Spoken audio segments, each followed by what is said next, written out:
एक अलग तरह की भाषा, एक अलग तरह की कविता लेकर आती है हम सबके बीच में। इस दौर में भी जब वो कविता लिख रही हैं तो निश्चित रूप से आपको लगेगा कि वो अपने समय को रेखांकित कर रही हैं।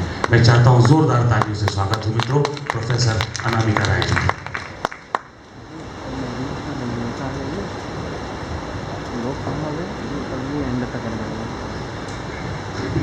मंचस्थ कवियों को नमन, मंच के दूसरी तरफ बैठे हुए प्रयाग के रसिकों को नमन, यशाशेष श्री कैलाश गौतम जी की स्मृति को नमन और मंच से अभी अभी अनुपस्थित उदय प्रताप सिंह जी को नमन।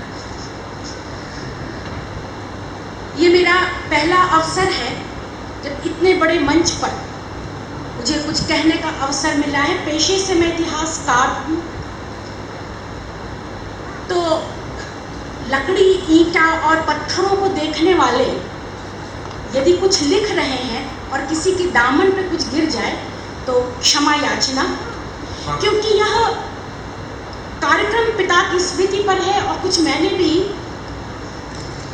किसी समय लिखा था कुछ।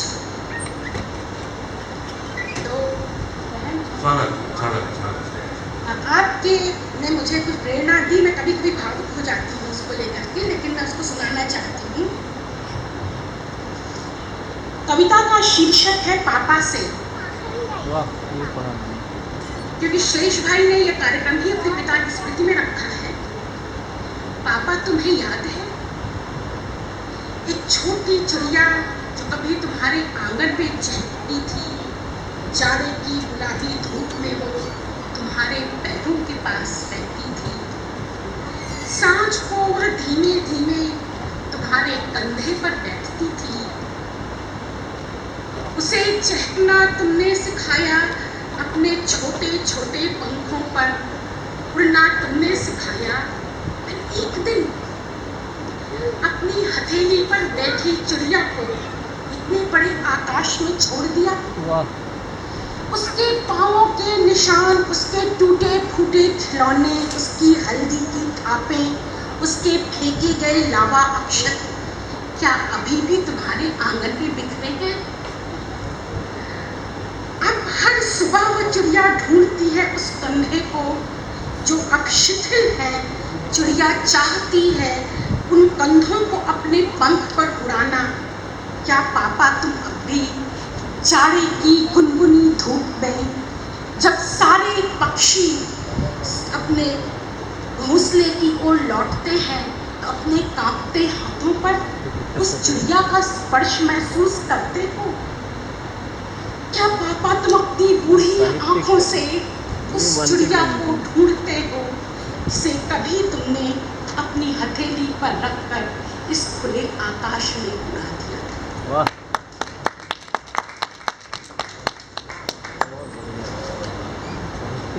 एक और कविता है पिता और पुत्र के संबंध को लेकर। मैंने पहले कहा इतिहासकार हूं तो बार बार मैं जो अपने दृष्टांत है मैं इतिहास से ही ढूंढती हूँ। गौतम बुद्ध जब अपने कुछ इसी तरह की कविता अभी श्री नरेश जी ने पढ़ी थी, लेकिन यह तो ऐतिहासिक सत्य है। उन्होंने कल्पना की थी, जो मैं आपसे कहने जा रही हूँ ऐतिहासिक सत्य है। कविता का शीर्षक है राहुल का प्रश्न। जब गौतम बुद्ध अपने गृहनगर आए थे और उन्होंने बौद्ध धर्म में अपने पूरे परिवार को दीक्षित करने का प्रयास किया था, तो उनका पुत्र राहुल उनसे कुछ प्रश्न पूछ रहा है और पूरे के पूरे बौद्ध साहित्य में यह राहुल का प्रश्न नाम से यह दृष्टांत प्रसिद्ध है। यह प्रश्न तथागत से नहीं, बुद्ध से नहीं, पूछा गया कुमार सिद्धार्थ से। समस्त विश्व की वेदना का निराकरण करने वाले अपने पुत्र की पीड़ा का निराकरण नहीं, क्या मैं मात्र बंधन था? मेरे शैशव में कहीं देवता के दर्शन नहीं हुए? मेरे बाल्यकाल के स्थान पर मानवता की व्यथा दिखी, एक दैवीय आनंद नहीं? संसार को प्रकाशित करने वाले अपने अंधकार की बात उठाता हूँ। मैं क्या बस माया की अगली कड़ी था? मेरी बाल सुलग चपलता में कौन सा बंधन था? मैं पुत्र हूँ तुम्हारा, तुम्हारी विरासत पर पहला अधिकार मेरा है। मैं याचक की मांग नहीं, ज्ञान दान नहीं। गौतम बुद्ध तो अपने पूरे परिवार को बुद्धत्व प्रदान करने आए थे, तो उनका पुत्र कह रहा है मैं याचक की मांग नहीं, ज्ञान दान नहीं, अपने उत्तराधिकार की बात उठाता हूँ। स्नेह निर्झर के प्यासे मृग शावक की बात उठाता हूँ। ये सबको पता है कि गौतम बुद्ध को बुद्धत्व सुजाता की खीर खा के प्राप्त हुआ था और उन्होंने वैशाली की नगर वधु आम्रपाली से पूरा की पूरी संपत्ति दान में ली थी। तो पुत्र कह रहा है स्नेह निर्झर प्यासे मृग शावक की बात उठाता हूँ। मैं सुजाता की नहीं, आम्रपाली की नहीं, अपनी माँ यशोधरा की बात उठाता हूँ। यशोधरा पुत्र उसकी वेदना का मूल्य पूछ रहा है, अपने पितृहीन शैशव का ऋण मांग रहा हूँ। इसका उत्तर देकर हे सिद्धार्थ, तुम पुनः विश्व के हो जाओ, निर्बंध हो जाओ, तथागत हो जाओ, अमिताभ हो जाओ।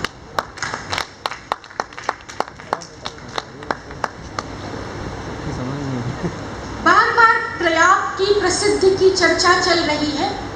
मैं प्रयाग विश्वविद्यालय की पढ़ी हूँ और ये मेरी चौथी पीढ़ी यहाँ पर पढ़ी। लेकिन अब स्थिति यह है कि शायद मेरे आगे की पीढ़ी अब इस प्रयाग विश्वविद्यालय में ना पढ़े या पढ़ भी नहीं रही है। विश्वविद्यालय की इतनी दयनीय, शायद आप में से अधिकांश इसी विश्वविद्यालय के ही पढ़े होंगे। हमारे विश्वविद्यालय का जो प्रतीक है वह बरगद है और उसका जो लोगो है, जो लिखा हुआ है, उसका हिंदी लैटिन में लिखा है, उसका हिंदी अनुवाद है जितनी शाखाएं उतने वृक्ष। यदि आपका इस समय प्रयाग विश्वविद्यालय से संबंध ना हो तो अखबारों में आप उसके विषय में अक्सर पढ़ते होंगे। उसी जितनी शाखाएं उतने वृक्ष वाले हमारे प्रयाग विश्वविद्यालय के प्रतीक बरगद को समर्पित यह कविता है। जो दुर्दशा है हमारे विश्वविद्यालय के उसके प्रति, यहाँ निराशा के साय में बरगद खड़ा है। दुष्यंत जी से क्षमा याचना सहित यहाँ निराशा के साय में बरगद खड़ा है। बंद खिड़कियां हैं, छिपी हुई हवा है, रूठी सी कलम है, मौन हुई आवाज है, कोई अक्षर नहीं, शब्द नहीं, सहमा हुआ विश्वविद्यालय है, खाली कक्षाएं हैं, टूटे ब्लैक बोर्ड हैं, न किताब है न दवा है, गूंजते नारे हैं, चलते हथियार हैं, गूंजते नारे हैं, चलते हथियार हैं। यह बरगद की किस शाखा का वृक्ष है? यह बरगद की किस शाखा का वृक्ष है? ना विवाद है ना विमर्श है, सिर्फ एक संघर्ष है। न विवाद है ना विमर्श है, सिर्फ एक संघर्ष है। सिमटा हुआ आकार है, सूखती हुई सरस्वती है, सिमटा हुआ आकार है, सूखती हुई सरस्वती है। बदहाल शिक्षक बेहाल छात्र, बदहाल शिक्षक बेहाल छात्र, सब एकलव्य सब द्रोणाचार्य, सब एकलव्य सब द्रोणाचार्य। अब न शाखाएं है न वृक्ष है, यहाँ निराशा के साय में बरगद ढूंढता अपना इतिहास है। यहाँ निराशा के साय में बरगद ढूंढता अपना इतिहास है। मौन प्रश्न है निशब्द उत्तर है, मौन प्रश्न है निशब्द उत्तर है। टूटते सपने हैं बिखरती आशाएं हैं, टूटते सपने हैं बिखरती आशाएं हैं। व्याकुल युवा है, सीनेट हॉल की घड़ी आप सबने देखी है। व्याकुल युवा है, बंद घड़ी है, अवा अतीत है और शिक्षा गुमशुदा का विज्ञापन है। यह किस कवि का कौन सा अधूरा काव्य है? यह किस कवि का कौन सा अधूरा काव्य है? एक वीएन राय साहब हुए थे, लेखक भी हैं और पुलिस ऑफिसर थे इलाहाबाद विश्वविद्यालय के। उन्होंने इलाहाबाद विश्वविद्यालय के लिखा था कि लगता है कि कालिदास का ये कोई अधूरा काव्य है। उसी पर है ये किस कवि का कौन सा अधूरा काव्य है जहाँ बरगद भी गोसाई हो गया, जहाँ बरगद भी गोसाई। अब अधिक समय नहीं लेंगे, एक और है। बार बार बेटी बचाओ बेटी पढ़ाओ, बेटी बचाओ बेटी पढ़ाओ हम लोग सुन रहे हैं, कुछ उसी पर है। क्यों किसी लड़की के जीवन में 16 दिसंबर आता है? हमारा पूरा 2 साल गुजर गया है इन्हीं घटनाओं को टीवी पर देखते देखते। 16 दिसंबर की हम लोग एनिवर्सरी भी मनाने लगे हैं। क्यों किसी लड़की के जीवन में 16 दिसंबर आता है?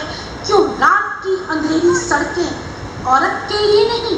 क्या रात की अंधेरी सड़कें औरत के लिए नहीं? रात की ये स्याह परछाई अगर औरत के लिए नहीं तो मना कर दो चांद सितारों को रात में रोशन होने के लिए, तो मना कर दो चांद सितारों को रात में रोशन होने के लिए। रोज हर थाने हर पेड़ पर हर चौराहे पर, रोज हर थाने में हर पेड़ पर हर चौराहे पर क्यों दम तोड़ता है औरत का बदन? जब एक औरत सरेआम निर्वस्त्र होती है तो एक माँ की कोख भी दम तोड़ती है, तो एक माँ की कोख भी दम तोड़ती है। तो एक पिता के हाथ की गुड़िया भी टूटती है। और होता क्या है? अखबार की कतरनों में, कुछ जुलूसों में, कुछ प्रश्नों में उलझ कर रह जाता है उस औरत का चिथड़ा हुआ बदन। क्यों किसी लड़की के जीवन में 16 दिसंबर आता है? कुछ सियासत में, कुछ दांव पेच में, शय और मार में दब जाती है उस औरत की अस्मिता, दब जाती है उस औरत की अस्मिता। अरे पूछो तो उस माँ की गोद की बेबसी को, अरे पूछो तो उस माँ की गोद की बेबसी को। पिता का नपुंसक अभिमान भाई की विवश राखी की कलाई और बेटी बचाओ बेटी पढ़ाओ के नारों से कि किसी ने उसे कभी बेटी माना? जिसने कभी तुम्हारे आंगन में गुड़िया खेली थी, जिसने कभी तुम्हारे आंगन में गुड़िया खेली थी।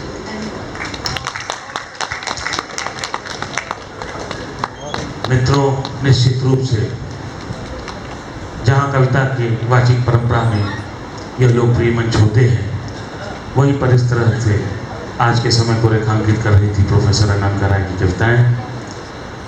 और इससे पहले कि हम जमुना भैया को सुने, आचार्य प्रमोद कृष्णन जी कल की पीठाधीश्वर हमारे बीच हैं।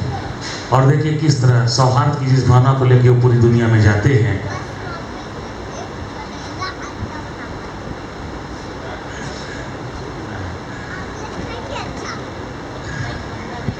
सुन के जाएंगे निश्चित रूप से, लेकिन जब वो शब्द और कविता के साथ आते हैं आचार्य जी, तो किस तरह से सबको बांधते हैं, जोड़ते हैं। और वो रुकेंगे जमुना भैया, ऐसी बात नहीं है, पर ये हम सबका सौभाग्य आज हमारे मंच पर है। हम चाहते हैं जोरदार तालियों से आचार्य जी का स्वागत हो और उनसे इनकी कविताओं का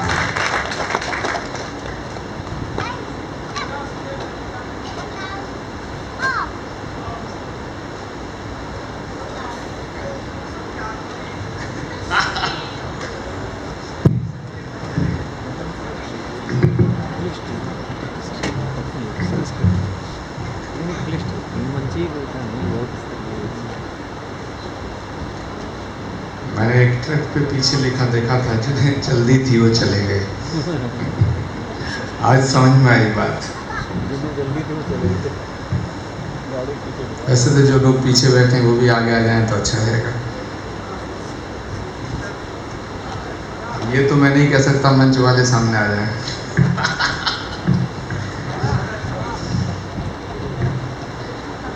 तो अध्यक्ष जी चले गए। अच्छा, आप अध्यक्षता कर रहे हैं, इनके लिए ताली बजा दिया जाता है। ये अभी भी कह रहे थे कि वो मैं पहले पढ़ लेता हूँ। इन्हें लग रहा था कि मुझे कुछ पढ़ने का मौका पहले मिल जाएगा तो मैं शायद चला जाऊँगा, तो मैं रहूँगा, आपको सुनूँगा। क्योंकि मुझे आप सुन रहे हैं तो ये कर्ज हो जाएगा, मुझे आपको सुनना ही पड़ेगा।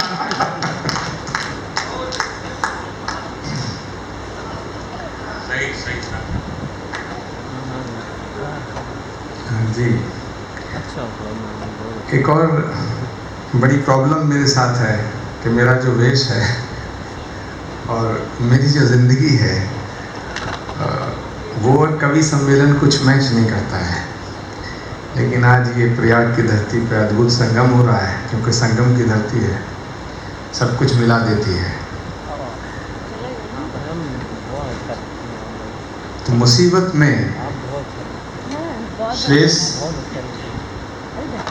मैंने पहले कहा था कि मैं उनसे मिला नहीं था कैलाश जी से, मैं इतना ही कहना चाहूँगा कि मुसीबत में कायम रहे जो उसे विश्वास कहते हैं। मुसीबत में जब महफिल पूरी सजी हो, पंडाल भरा हो,